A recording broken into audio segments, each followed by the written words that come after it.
மூசா அலைஹிஸ்ஸலாம் அவர்களுடைய காலத்தில் வாழ்ந்த இந்த ஃபிரௌன் மூசா அலைஹிஸ்ஸலாமுடைய தந்தையின் காலத்திலும் வாழ்ந்தான், தந்தையினுடைய தந்தையின் காலத்திலும் வாழ்ந்தான். ரொம்ப பெரிய வயசு அவனுக்கு, நீண்ட காலம் அவன் வாழ்ந்திருக்கிறான். ஒரு கட்டத்தில் மூசா அலைஹிஸ்ஸலாம் கேட்கிறாங்க, யா அல்லாஹ் இவனுடைய கொடுமை தாங்க முடியல, இவனை விட்டு வச்சிருக்கிறியா, அழிச்சிரு அப்படின்னு கேட்கிறான்.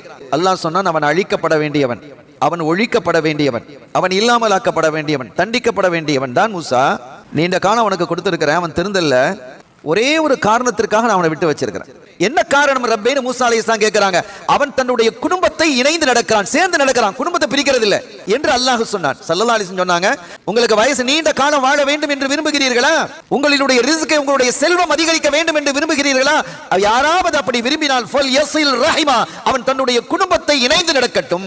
இந்த குடும்பத்தை இணைந்து நடக்கிறதுங்கிறது எப்படிங்கிறது முதல்ல தெளிவா நம்ம விளங்கணும். ரொம்ப அழகா சொல்லுவாங்க ஸல்லல்லாஹு அலைஹி வஸல்லம், அவங்க வந்தா நாங்க போவோம், அவங்க தந்தா நாங்க கொடுப்போம், நாங்க கொடுத்ததை அவர்கள் வாங்கி கொண்டால் அவர்கள் தருவதை நாங்கள் வாங்கிக் கொள்வோம். இது பிசினஸ் இல்லையா, இது ஒரு வியாபாரம், ஒன்ன கொடுத்து ஒன்ன வாங்குறது.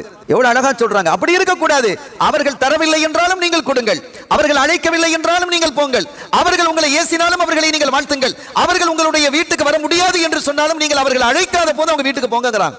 நமக்கு உத்தரவிடுவது ஸல்லல்லாஹு அலைஹி வஸல்லம். கேட்கணும், நம்முடைய பயணம் என்பது ஆகிரத்தை நோக்கி, சூனத்தை நோக்கி, ஜன்னத்தை நோக்கி இருக்கணும்.